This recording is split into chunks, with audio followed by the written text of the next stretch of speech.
Daddy! Ken! Sigaw namin na tinaas ni Daddy ang kamay niya para pigilan kami.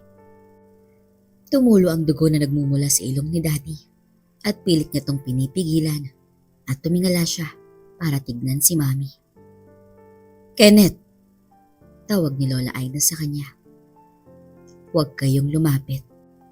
Saad ni Daddy sa amin. Dahil kita namin na galit talaga si Mami.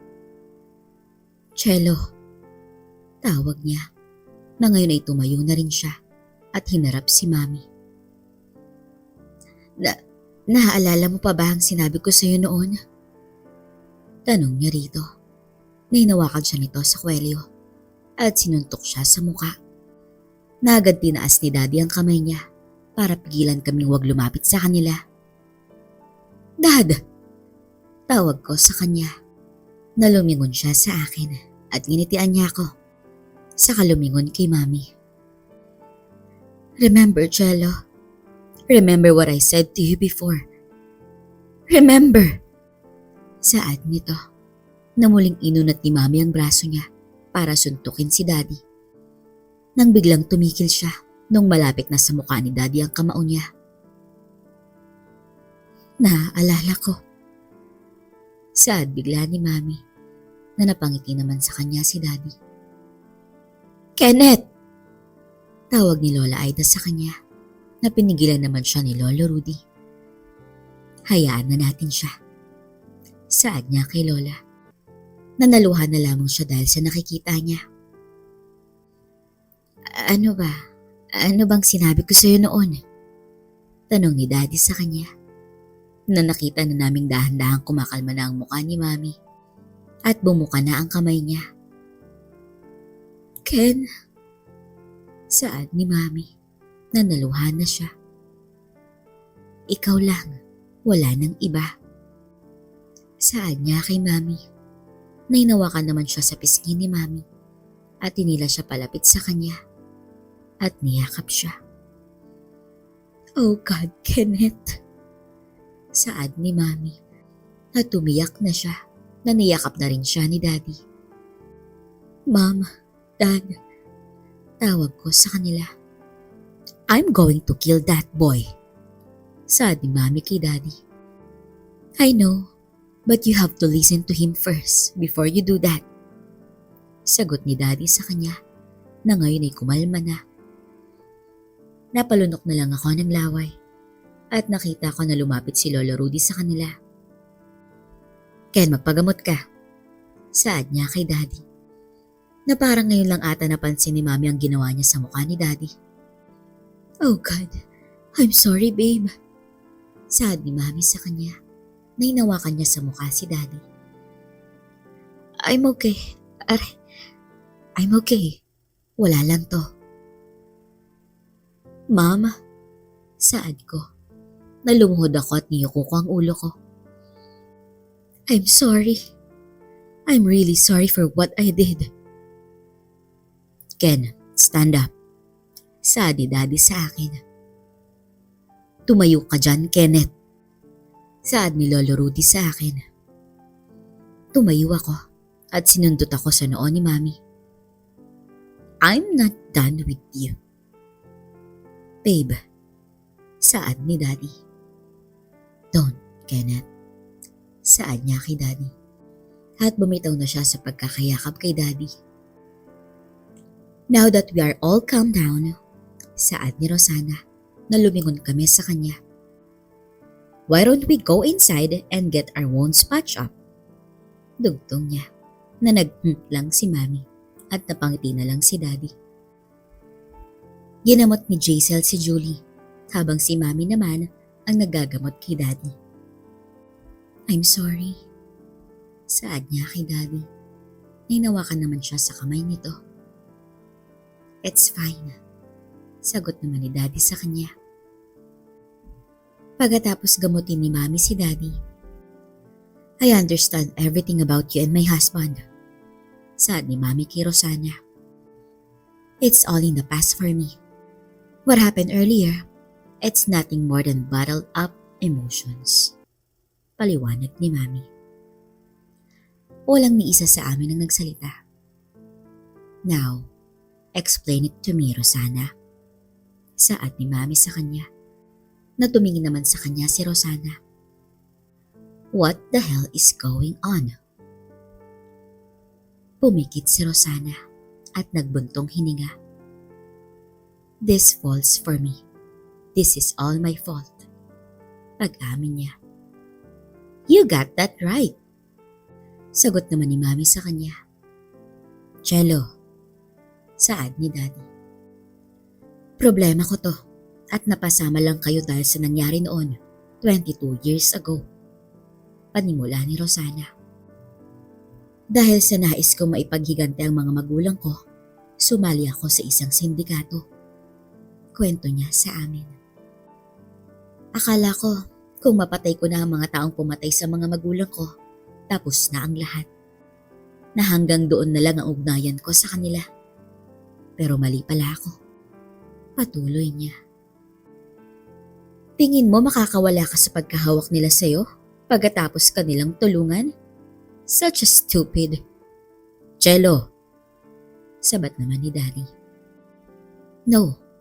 You have to use your brain before doing anything else. Paliwanag ni Mami kay Daddy. I know that. No, you don't. Otherwise, that girl wouldn't have existed. Saad ni Mami, na nagulat naman sina Daddy at Rosana sa sinabi niya. Clearly, you were using your tea and not your brain, Kenneth. Saad ni Mami kay Daddy. Tama na yan, Cello. Saad ni Lolo Rudy sa kanya. Ang tanging sagot ni Mami at tumupo na siya sa tabi ni Daddy. Clearly that wasn't the case now, right, Cello? Tanong ni Rosana sa kanya. Nainis na ban lang siya ni Mami na napangiti lang sa kanya si Rosana. Sa akin talaga nagsimula ang lahat ng to. Kaya hihingi ako ng tawad sa inyo. Mama, saad ni Jaisel at yumakap siya sa kanyang ina. Iha. Huh? I'm not going to say it. Saad ni Mami na inakbayan naman siya ni Daddy. Mali ka. Saad bigla ni Lolo. Ano? Tanong ni Rosana sa kanya. Mang Rudy? Tanong ni Sonny. Hindi sa'yo nag-umpisa ang lahat, Rosana. Saad ni Lolo sa kanya na ikinagulat naming lahat. Paano nyo naman nasabi yan, Mang Rudy? Nag-umpisa to nung kapanahunan namin ng papa mo, si Don Ramon. Saad ni Lolo, na nakita kong nagulat si Rosana. Anong ibig mong sabihin? Tanong ni Daddy sa kanya. Alam ko ang punot dulo ng lahat ng ito. Tumingin si Lolo sa aming lahat at tinuon niya ang tingin kay Rosana. Dati akong pulis na na-assign sa probinsya niyo noon, Rosana. Bago pa lang ako noon. At dahil sa kakulangan ko ng mga pulis sa San Sebastian, doon ako na destino. Doon ko nakilala ang mama mo, si Ednalyn. Hindi pa sila kasal ng papa mo noon. Sa katunayan, hindi pa sila magkakilala ng papa mo. Aaminin ko, nagkagusto agad ako sa kanya dahil tunay ng maganda ang mama mo. Kwento ni Lolo Rudy na napangiti siya. Nakuha mo nga ang kagandahan mo sa mama mo. Kung kay Ramon lang, siguro masasabi kong balas lang. Saad ni Lolo na natahimik siya bigla. Wala yun, Mang Rudy. Tuloy niyo lang po. Saad ni Rosana sa kanya na napangiti lang si Lolo. Mabait yung mama mo. Siya ang nagdadala ng pagkain namin sa presinto dahil nagpapatakbo ng karinderya ang mga magulang niya. Patuloy ni Lolo. Bilang binata at walang alam sa anumang tungkulin sa bahay, ang mama mo ang naglalabas sa mga damit ko. At hindi lang ako, pati na rin ang mga kasamahan ko sa presinto. Tunay na mabait si Ednalyn. Matulungin sa mga magulang niya. Kaya lahat kaming nasa presinto, tumutulong din sa kanya sa mga panahong nagigipit sila sa pera. Patuloy ni Lolo Nakita kong napayoko ang ulo ni Rosana at nalungkot siya. Pero hindi yun naging sagabal para sa kanya.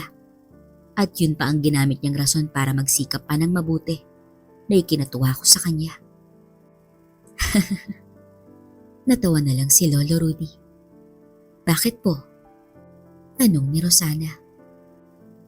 Naalala ko lang kung paano kami nagkakilala ng papa mo, si Ramon. Sagot ni Lolo. Kilalang mayaman ang pamilya ni Ramon sa San Sebastian. Sila ang may-ari ng malaking lupain sa probinsya at kilala hindi lang sa negosyo, kundi sa politika na rin. Isang gobernador ang lolo ni Ramon habang tatakbo namang mayor ang papa niya. Pero hindi ito natuloy dahil inayawan to ng mama niyang si Milagros. Kwento ni Lolo. Nagkakilala kami ng papa mo nung inakala ko na magnanakaw siya sa manggahan ni Don Feleo at dinala ko pa siya sa presinto. Natatawang kwento ni Lolo. Bago pa lang ako sa lugar nila at hindi ko pa masyado kilala ang mga tao doon. Kaya nung dinala ko si Ramon sa presinto, ay nagulat na lang ang mga kasamahan kong pulis, pati na si Hepe.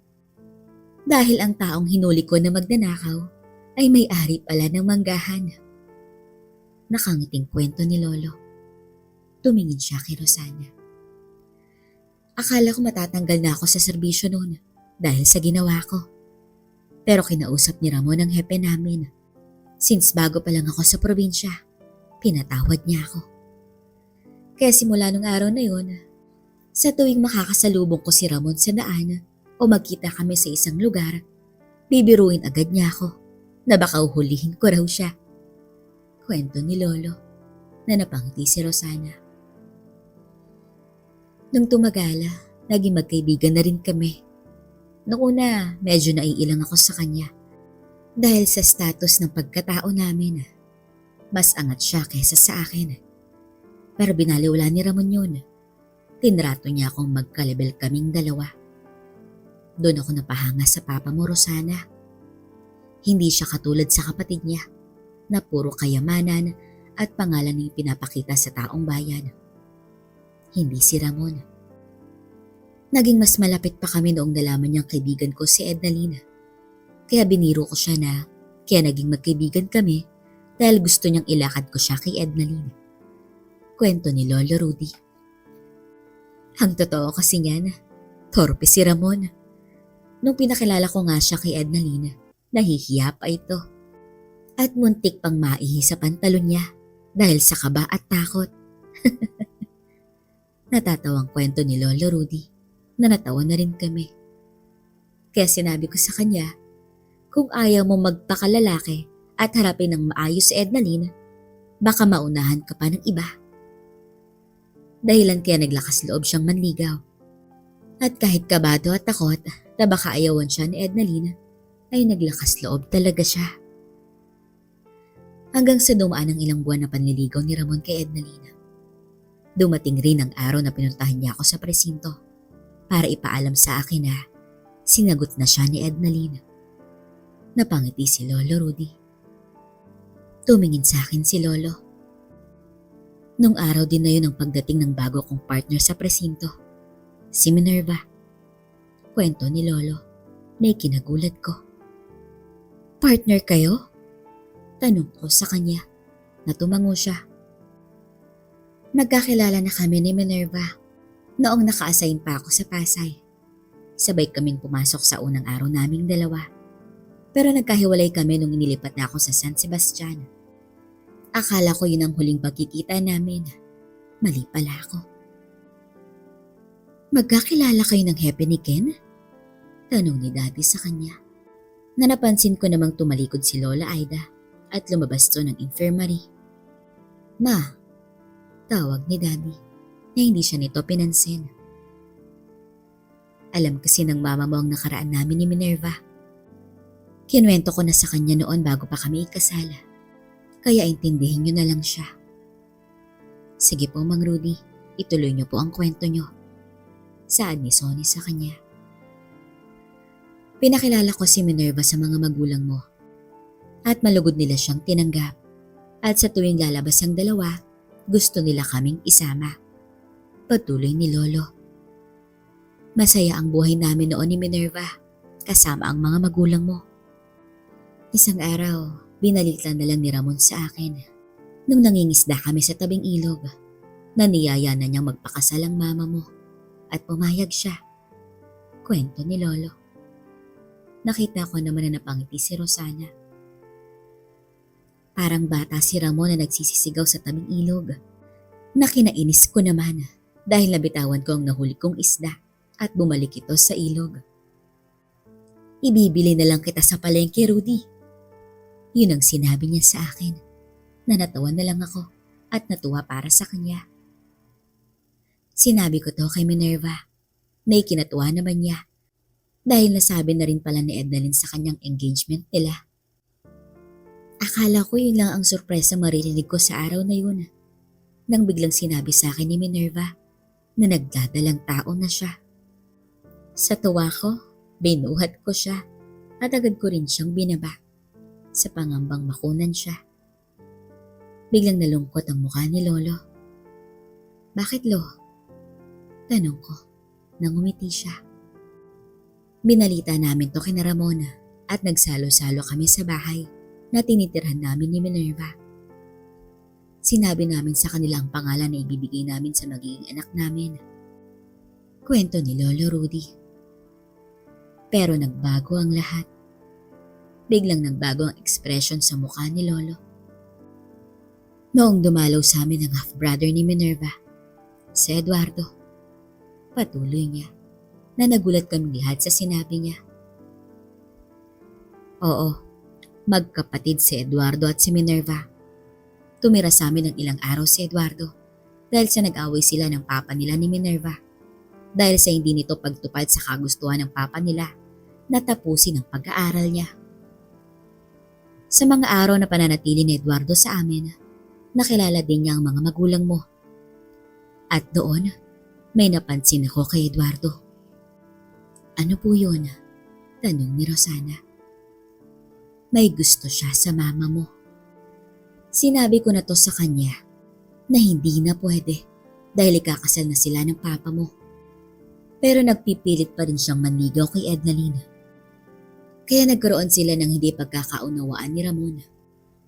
Kumantong to sa suntukan hanggang sa hindi na nakayanan pa ni Minerva ang ginagawa ng kapatid niya.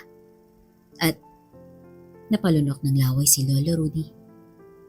At nakunan siya. Napatakip sa bibig si Mami habang nagulat naman kami. Nadala namin si Minerva sa ospital. Pero huli na dahil wala na yung bata. Simula noon, nagbago na ang takbo ng relasyon namin ni Minerva. Naging magkalayo na rin ang puso namin dahil sa nangyari. Sinabi ko sa kanya na pwede naming subukan muli. Pero sa pagkawala ng batang dinadala niya, dala na rin ito ang pag-asang maging maayos ang relasyon namin. Lumalayo na sa akin si Minerva. Habang nagsisimula na rin bumuo ng pamilya si Ramon at si Ednalyn. At isang araw, binalita nila sa amin na nagdadalang tao na si Ednalyn. Pero hindi ito kinatuwa ni Minerva. Ginulat na lang niya ako isang araw. Nagpapatransfer siya pabalik ng Maynila. Hindi matanggap ni Minerva ang nangyari. Lalo lang niyang kinamumuhian ng kapatid niya. Mahal na mahal ko siya noon. Kaya binigay ko sa kanya ang hinihingi niya at naiwan ako sa San Sebastian hanggang sa inilipat ako sa ibang presinto dito sa Maynila. Kwento ni Lolo na tumingin siya kay Rosana. Nandun ako nung araw na ipinanganak kayo ni Ednalyn. Hindi ko yun makakalimutan dahil yun din ang araw ng alis ko pabalik dito sa Maynila. Alam mo ba kung saan nila nakuha ang mga pangalan niyo? Tanong ni Lolo Rudy. Hindi po. Ipinangalan ka sa mama ni Ednalyn na si Rosana. Si Karen naman ay pinangalanan sa lola ni Ramon na si Doña Karen. Habang si Rose naman ay saad ni Lolo na tumingin siya kay Daddy. Ngumiti si Lolo kay Daddy at sinabing, ipinangalan siya sa magiging anak namin sana ni Minerva, si Rose. Nakita kong nagulat si Daddy, pati na rin si Rosana. Oo, Rose ang ibinigay naming pangalan sa anak sana namin ni Minerva. At hiningi ito ni Ramon para ibigay sa bunso niyong kapatid. Para ialay sa pagiging magkaibigan namin ng mga magulang mo. Kwento ni Lolo sa amin na naluhan na lamang si Rosana. At natulala naman si Daddy. Babe, saad ni Mami na napatingin si Daddy kay Lolo. Ibig sabihin nito, nung sinalon ni Rose ang balang dapat sana para sa akin. Oo anak, parang sinagip ka na rin ng kapatid mo. Dugtong ni Lolo, na naluhan na lang bigla si Daddy. Yun lang po ba ang naging papel ni Eduardo noon? Tanong ni Sonny kay Lolo Rudy. Hindi. Simula nung umalis ako sa probinsya, binabalitaan pa rin ako ni Ramon sa nangyayari sa kanila doon. Pati na rin ang pag-aaligid ni Eduardo sa lugar nila. Nung gabing nangyari ang pagpatay sa mag-asawa, nasa operasyon ako noon. Kwento ni Lolo Rudy. Miyembro ng sindikato ang mga nahuli namin at binalita sa amin ng mga kasamahan naming pulis na may isa sa kanila ang nakatakas, kaya hinabol namin ito. Tumakbo to sa katabing barangay na pinag-ooperate ng mga sindikato. At nung na-corner ko siya, doon ko lang nakilala kung sino. Si Eduardo. Rudy, kilala mo ako. Pwedeng patakasin mo ko kahit ngayon lang. Saad ni Eduardo sa akin. Dahil nandun pa rin ang galit ko sa kanya, babarilin ko na dapat siya nung gabing yun. Kung hindi lang dumating ang mga kasamahan ko. Bala ko na talagang tapusin si Eduardo. Pero ewan ko ba, parang pinigilan ako ng konsensya ko. Kaya hindi ko kinalabit ang gatilyo. At nung lalapitan ko na sana siya, bigla na lang siyang tumakbo. Pinagbabaril na siya ng mga kasamahan ko, pero nakailag siya. Kaya nung nakakuha na ako ng tamang anggulo, tinamaan ko siya sa kanyang likuran. At yun ang dahilan ng kapansanan niya ngayon. Nalaman ko kay Eduardo ang nangyari sa mga magulang mo, Rosana. Kaya nagmamadali akong pumunta ng San Sebastian para hanapin kayo. Pero huli na ako dahil balita sa akin ng mga pulis, bigla na lang daw kayong nawala. Hinala nila na pasama kayo sa nasunog niyong bahay. Dagdag pa niya. Ano ang koneksyon ni Eduardo sa pagkamatay ng mga magulang ko? Tanong ni Rosana, na naging seryoso bigla ang mga mukha nila. Ayon lang to sa nalalaman ko doon sa nahuli naming tauhan ni Eduardo. May operasyon sila sa San Sebastian pagkatapos nila sa Pasay. Dalawa ang operasyon nila sa lugar.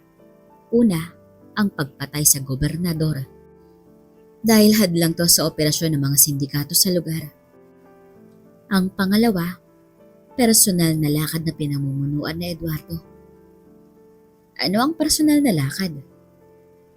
Ang pagdukot sa mama mo. Pumalpak sila sa Pasay. Kaya ang backup nila ang lumakad nito. Pero pumalpak sila sa pagpatay sa gobernador at lalo ding pumalpak ang mga tauhan ni Eduardo na dukutin si Ednalina. Imbes na buhayin nila to para idala sa kanya, pagputol ni Rudy na nagtakip na lang sa bibig si Rosana at umiyak siya. Bakit hindi niyo kinuwento sa akin to, Papa? Tanong ni Daddy sa kanya. Patawad anak. Official police business yun. Hindi mo dapat malaman yun. Ibig sabihin nito, kung hindi namatay ang mga magulang ni Rosana, saad ni Sonny. Siguro magkakasama tayong lahat ngayon. Sagot ni Lolo Rudy. Noon pa pala, may connection ka na sa kanya, Papa. Saad ni Mami. Oo. Humihingi ako ng tawad sa iyo, Rosana. Kung hindi kita nakilala noon. Lalo na sa lumipas na 5 taon. Saad ni Lolo sa kanya. Umiling si Rosana sa kanya at naluha siya. Wala yun. Naiintindihan ko po, Tito Rudy. Saad ni Rosana sa kanya. Naniyakap naman siya ng mahigpit ni Jaisel. Walang hiyang Eduardo yun? Galit na saad ni Dino. Nung nalaman to ni Minerva, lahat ng koneksyon niya sa kapatid niya, pinutol na niya. Napansin kong lumingon si Lolo Rudy sa pintuan. Muli kaming nagkita ni Minerva at tinuloy namin ang relasyon namin nung nandito na kami sa Maynila. Pero hindi rin to nagtagal. Hanggang sa lumipas sa mga taon, nakilala ko ang mama mo, Ken. Nakilala ko rin si John. Pero hindi ko alam na may ugnayan pala siya sa mga nangyaring krimen sa mga magulang mo, Rosana. Saad ni Lolo Rudy. Natahimik kaming lahat at hinayaan lang namin magluksa si Rosana at nilapitan siya ni Lolo. Patawad kung wala akong nagawa noon. Tito Rudy. Saad ni Rosana. Niyakap niya ng mahigpit si Lolo Rudy. Patawad, Ramon. Ednaline. Saad ni Lolo at niyakap niya ng mahigpit si Rosana. Nalaman na rin namin ang punot dulo ng gulong ito. Kaya tumayo ako at kailangan natin makuha si Eduardo para managot sa kasalanan niya. Saad ko. Binatukan naman ako ni Mami. Shut up! Saad niya sa akin. Babe, saad ni Daddy sa kanya. Naumiling lang si Mami sa akin. Haven't you done enough? Saad ni Mami na natawa lang si Daddy. Cello, tawag ni Lolo Rudy kay Mami. Yes, Papa. Pinaharap ni Lolo Rudy si Jaisel sa kanya na nakatingin lang si Mami sa kanya. Babe, ito nga pala si Jaisel. Pakilala ni Daddy kay Mami. Nakita akong napabugnot si Mami at tumingin siya kay Daddy. Ay, napabuntong hininga na lamang si Mami. Tumayo siya at tinitigan niya si Jaisel. Hi po, saad nito na nakita ko naman na nagkunwari lang ngumiti si Mami. Meron pang isa, saad ni Lolo na nagulat na lang si Daddy. Ano ang? Nasabi na lang nito na nagulat si Mami sa kanya. Kenneth?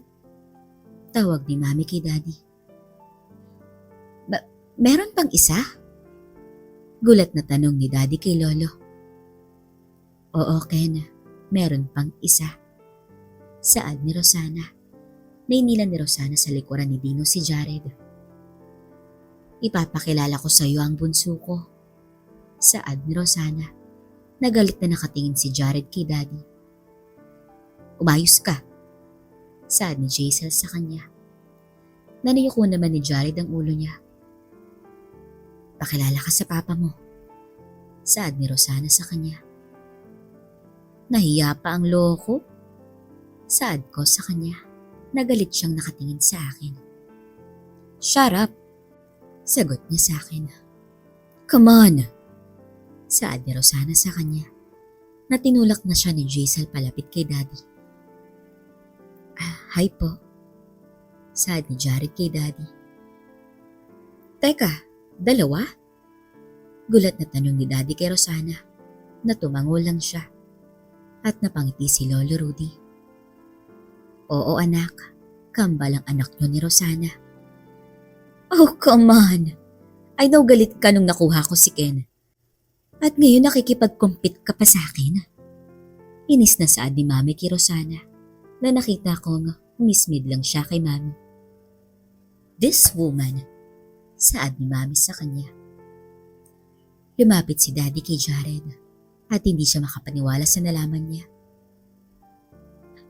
Anak, saad ni Daddy. Nagalit pa rin nakatingin sa kanya si Jared. Anak, muling saad niya na lumingon si Jared kay Rosana at biglang hinugot niya ang baril niya at tinutok-tok kay Daddy. Jared! Sigaw naming lahat sa kanya. Wag! Sigaw ni Daddy sa amin nung lalapit na sana kami sa kanila. Alam kong galit ka sa akin. Oo, tama ka, sagot ni Jared. Kung ito ang tanging paraan para mawala ang galit mo sa akin, saad ni Daddy na umakbang siya ng isang beses at dumikit ang dulo ng baril ni Jared sa noo niya. Dad! Sigaw ko na nakita ko nagbago ang ekspresyon sa mukha ni Jared nang humakbang si Daddy. Anak, saad ni Daddy na nakita kong naluha na si Jared. Matagal ko nang hinihintay ang pagkakataong to. Panimula ni Jared. Ikaw ang dahilan ng sakit ni Mama. Ikaw.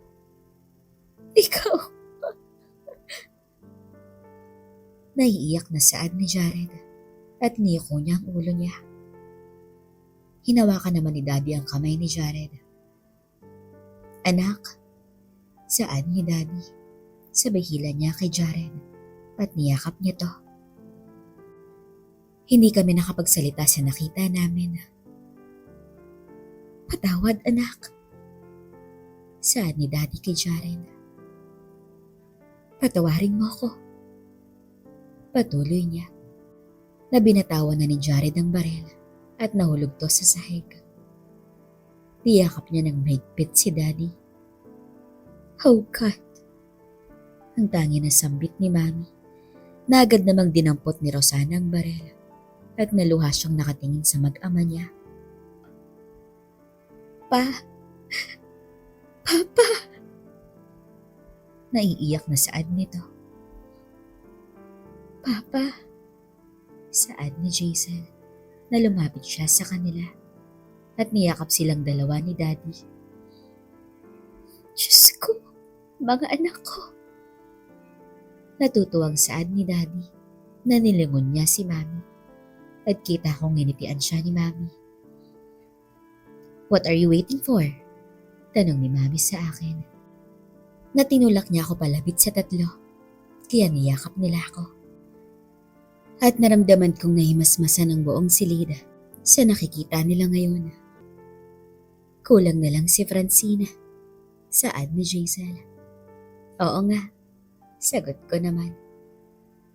Hayaan niyo na, pagdating niya, ibibili ko kayo ng ice cream, saad ni Daddy sa amin. Natinignan lang siya ni Jared at natuwa naman kaming dalawa ni Jason. Pagkatapos magdrama, tinuro na ni Dino kung saan matutulog sina Mami at Daddy. Habang kaming dalawa naman ni Jared, nasa labas, nagpapahangin. Hindi pa kita pinapatawad sa ginawa mo baliw ka. Galit niyang saad sa akin. Yeah, alam ko. Sagot ko na may kinuha naman siya sa bulsa niya. Inabutan niya ako ng bubble gum. Sige na, saad niya sa akin. Kaya kumuha ako ng isa at kinain ko ito. Nandito lang pala kayo, saad ni Daddy sa amin. Nasabay kaming napalingon sa kanya. Dad, si Mami. Iniwan ko na muna sa kwarto. Nakikipag-away kay Divina. Sagot niya na tumayo siya sa pagitan namin ni Jared. At pansin ko na parang naiilang pa rin sa kanya ang kapatid ko. Kumusta ang buhay mo? Maayos lang po. Sus, nahiya pa to. Saad ko. Natinignan niya ako ng masama.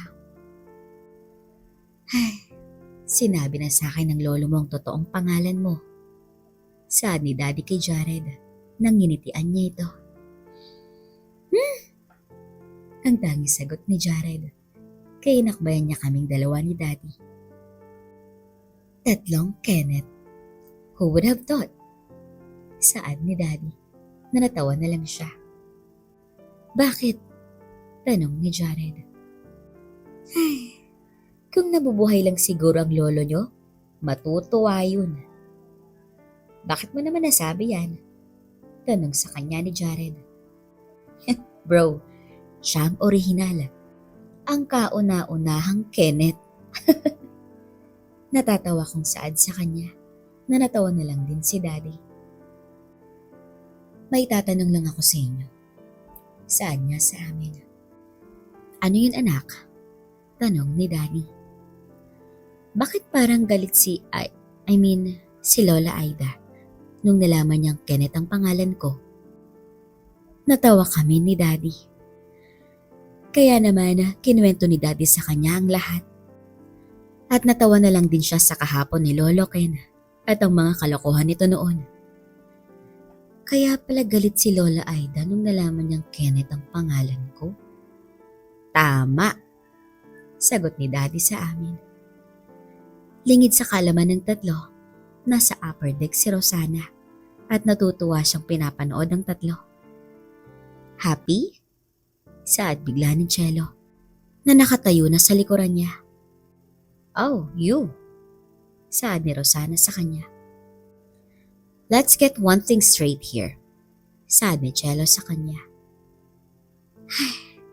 For the last time, Cello, hindi ko aagawin si Ken sa'yo. Just to make things clear, that's all.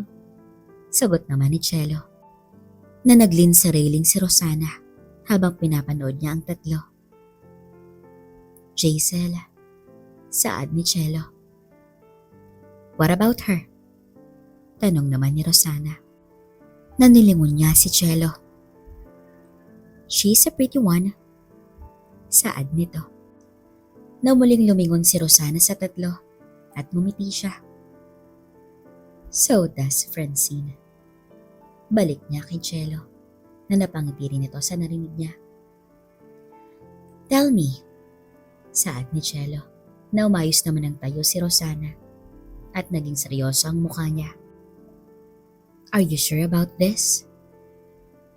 Yes, I am positive. Sagot ni Rosana sa kanya. Don't you forget your mine. Paalala ni Cello sa kanya. Yeah, yours is mine as well. Balik naman ni Rosana sa kanya na nagkangitian silang dalawa at tumingin sa tatlo sa baba. If we are going to do this, we need to load up. Saad ni Cello sa kanya. Way ahead of you. Sagot naman ni Rosana na may nakita silang ilaw na papalapit sa barko. Too soon. Saad ni Cello. I wanna keep them like this, don't you? Tanong ni Rosana sa kanya. Yeah, Rosana. Cello. Saad ni Rosana. Nakarating na naman siya si Eduardo at galit siyang umakyat sa kwarto niya at binalibag niya ang mga gamit niya sa loob. Sir! Tawag ng mga tauhan niya nung narinig nila ito sa loob. Iwan niyo ako! Sigaw ni Eduardo sa kanila. Mga walang silbi! Galit niyang sigaw. Sabay bato niya ng flower vase sa pader at nawasak ito. Bossing, tawag ni Mario sa kanya. Isa ka pa! Saad niya kay Mario. Boss, kumalma po kayo. Iwan niyo na muna ako. Gusto kong mapag-isa. Saad ni Eduardo sa kanila. Nasinenyasan naman ni Mario ang mga tauhan niya para lumabas. Nandito lang ako kung kailangan mo. Saad ni Mario sa kanya bago tutuluyang lumabas ng kwarto. Umupo siya sa silya niya. Nasa kanang kamay niya ang baso ng alak at tobako naman sa kaliwa habang nag-iisip siya ng paraan kung paano niya maireresolba ang problema niya. Nang biglang tumunog ang phone niya. Buisit! Galit niyang saad. Tinignan niya kung sinong tumatawag. Unknown ang nakalagay sa screen. Hindi niya to sinagot. At hinayaan lang niya tong magringa. Muli na namang nagring ang phone niya. At unknown pa rin ang nakalagay sa screen. Kaya nagdadalawang isip siyang sagutin ito. Ininom niya muna ang alak niya. Sa kanya sinagot ang tawag. Hello? Sagot niya. Kailangan nating mag-usap. Saad nung tumawag sa kanya. Sino ba to? Tanong ni Eduardo. May atraso ka sa akin, Eduardo. Saad nung tumawag sa kanya. Pumila ka. Magkita tayo. Kailangan nating mag-usap ng harapan. Sino ka ba? Ay parang ang lakas mong makautos sa akin. Pumunta ka sa lugar kung saan ko pinutol ang ugnayan natin. Saad nung tumawag sa kanya. Na napaayos naman ang upo si Eduardo sa upuan niya at nagulat na lang siya. Ate, hihintayin kita doon. Saad ni Minerva sa kanya, sabay baba niya ng phone.